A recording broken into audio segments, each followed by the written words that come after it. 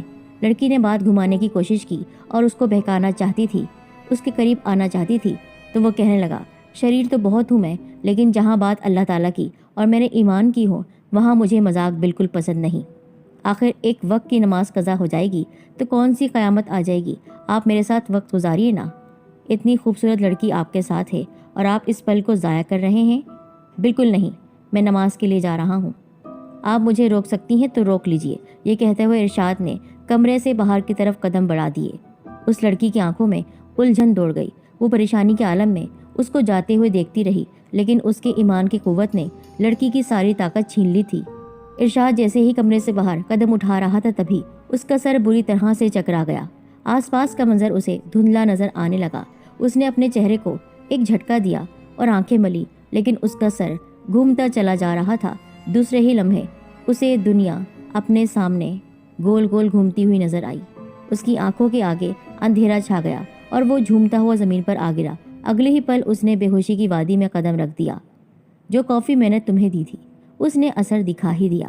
اب میری شیطانی طاقت تمہاری ایمانی قوت کو کچھ ہی وقت میں مٹا کر رکھ دے گی۔ لڑکی کا ایک شیطانی قہقہا کمرے میں گونج اٹھا اور پھر وہ خوفناک انداز میں ارشاد کی طرف بڑھنے لگی۔ قدم قدم پر حیران اور پریشان کر دینے والی یہ پراسرار، بھیانک اور سنسنی خیز داستان ابھی جاری ہے۔ آخر کون ہے وہ لڑکی؟ کیا شیطانی عمل وہ کرنا چاہتی ہے ارشاد کے ساتھ؟ کیا وہ اپنے گھر والوں سے مل پائے گا؟ یہ جاننے کے لیے اگلا ایپیسوڈ ضرور دیکھیے گا، مس مت کیجیے گا۔